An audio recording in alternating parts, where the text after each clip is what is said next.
Okay, so I've been asked to put together an alternative for Pebble Pads in a professional skills module in life sciences.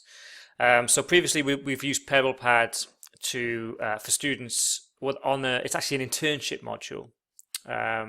So they work with some employer and they have some portfolio where they record what they're doing on a week-to-week basis. Now, I've got nothing against Pebble Pads, but the problems we had there were it was very, very difficult for staff to monitor what they were doing. Pebble Pads, as far as I understand, is more aimed at, it's a kind of a self-reflection tool, portfolio tool. And even though I know they can set it up so that staff can mark it, it didn't really work for us. We needed something simpler. So this is what we've done. We've created that in Canvas as an alternative.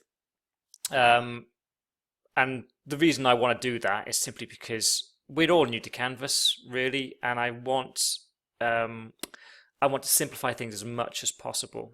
And if I can get students to record their sort of reflections on their internship directly in Canvas, and then for staff to see what's going on and review those reflections in Canvas, it just makes things a lot more simple. Okay, that's what we're trying to do here.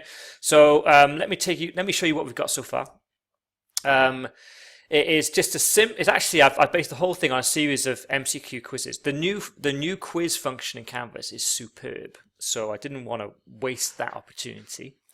So this is what it looks like here. I've got a module in Canvas divided into weekly headers, starting from sort of a pre-departure, so before they start their internship. The key components really along the way are a mental health audit, which is simply a quiz that allows the student to rate how they're feeling, emotionally about their project even on a day-to-day basis if they want. They can do that as many times as they want. I've got a skills audit, which is a lot more structured, and it takes them through a good look at sort of how they rate their own professional skills and competencies, and that will actually give them a rating. And again, they can do that as many times as they like. Actually, no, they can't. They can do it on a weekly basis at most, so that they should be able to see the sort of rating of their skills increase over time. That's the idea there. And then they can do it a minimum of 3 times throughout their internship, at the beginning, in the middle, and the end. But they can actually do it more than that if they want to.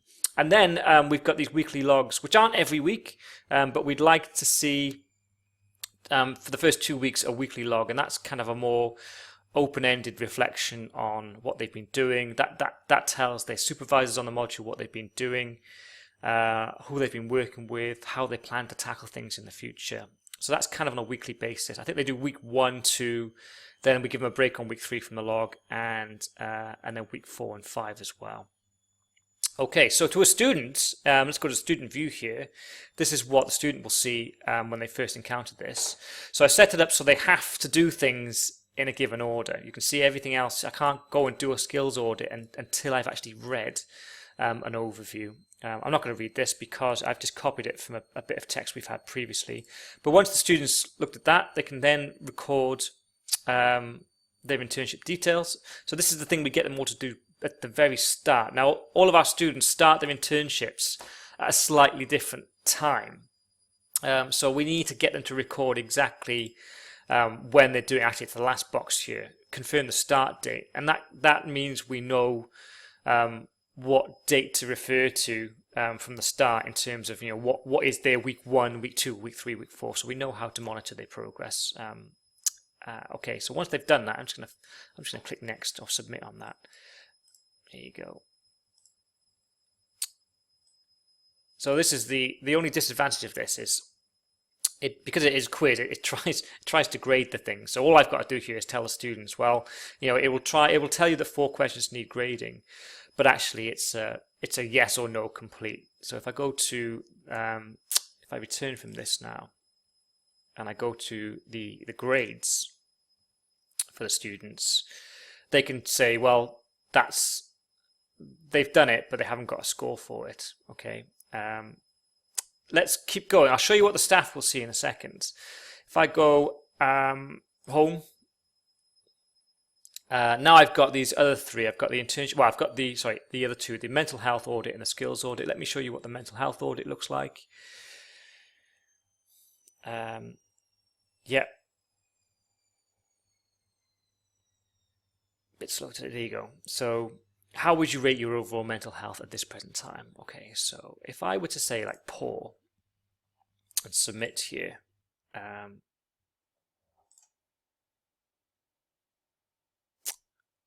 what that will do is it will submit a score of 1 out of 5.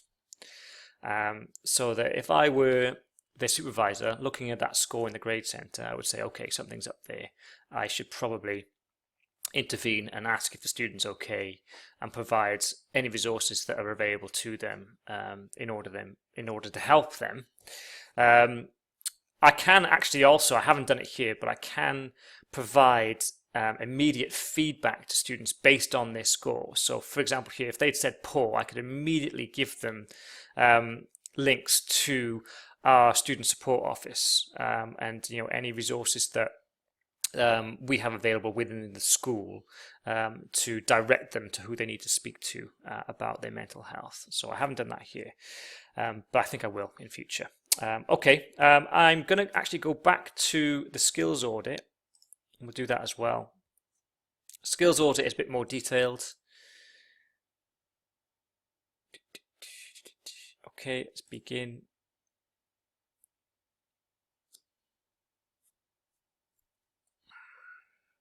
Give it a second. Okay, so I think there's 12 questions in here. So the first question I've got here is rate your ability to maintain an up-to-date personal development plan. I've got a link to what a personal development plan is there.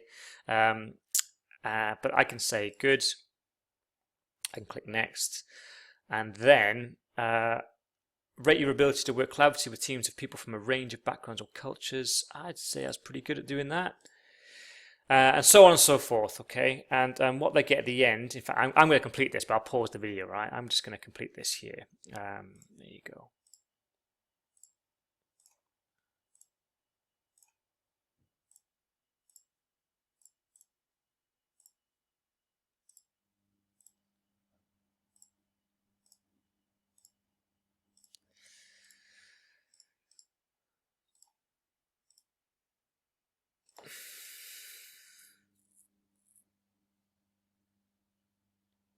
Right, okay, so once I've done it, it scored 37 points. I'm not quite sure. I think it's a maximum of 5 per question, and then there are 12 questions, right? So it's out of 60. So they can do that as many times. Well, I say as many times as they like. If I was to try and take the skills audit immediately after doing it once, it would say this: I'm in a waiting period. You can begin again on the 26th of May. That's a week from today. Okay, so we're not expecting them to do it more frequently than a week. In fact, there's not much point because they actually need to have an opportunity to improve on those skills in order to make another skills audit. Okay, but then what you'll have is maybe on a weekly basis, or in fact, I think we're doing it every 2 weeks. They should. The idea is that they will see an increase in the score, and also their supervisors can monitor that increase as well. They can always view the results.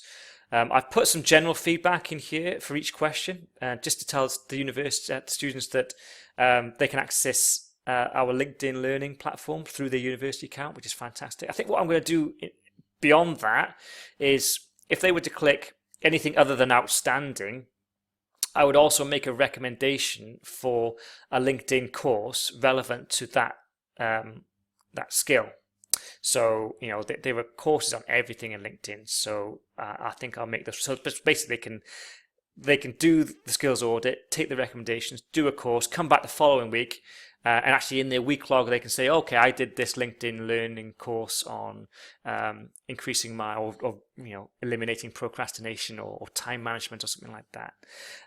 So that's a really good way in Canvas to get that information across. It's in direct response to something that they do. Okay, let's go back there. And then that opens up the next weekend. So the only thing I've got left here, so I can do a mental health audit every week. My week 1 log it's just an open-ended quiz, which Give it a second. There you go. More open-ended question. Describe the goals and objectives of your internship. What do you hope to gain personally from it? What have you done this week? They can upload any documents that they want to. So if they've created something, a report, or they've been working on a spreadsheet or something else, they can actually upload that there as evidence that they've done it. What are your plans for the following week? So this is all. This is really for them. It's for them to keep a log, but their supervisor can always go in and look at this and make comments and make suggestions as well. Okay, so I'm not going to do that. I'm going to return there. What the supervisor will see, the supervisor or the module organizer, if I come out to student view here, and if I go to grades, now obviously I've only got my test student in here, but they'd see all the students. They can review the internship details. So if they've done that, they can just say, well, yeah, that's done, tick it off. They can see a mental health audit score of 1. So if I was that student supervisor, I'd say, okay, maybe I should schedule a meeting with them, discuss what's going on, or just contact them via email or via Teams. The skills audit, I can sign that off either by just making it, by ticking it, and I can actually go to SpeedGrader in Canvas. I can look at those responses. That's great. The only annoying thing is with the quizzes is you have to designate one question as being having one answer being the right answer. So it'll put a cross next to anything that isn't the right answer. So ignoring that, I can see they've put good for this, above average for this. On each question, I can say, have you thought about doing this to improve your whatever? So I can give specific feedback for each of those questions, or I can give more general feedback. Good. Focus on working with others. Check out LinkedIn Learning. And if I submit that and I click done there, then the student will get a notification to say that I've left feedback for them, which is great. And actually, the student can comment in turn. They can say, "Okay, thanks for that. I'm going to go and do that." Okay, so that's how it works pretty much. It's over a 6-week period. You can take that and run with it. You can make it over however long you like. If you want to incorporate this into your own Canvas course, simply go to Canvas Commons. And I think the way I've actually made this as a with a Creative Commons license. So if you type reflective log in here and you filter it, there it is, it's there. If you can't find it there, if you click on filter and click on undergraduate and graduate, it'll come up there as well. So you can import that into whatever Canvas course you want. Okay, there you go. Let me know what you think.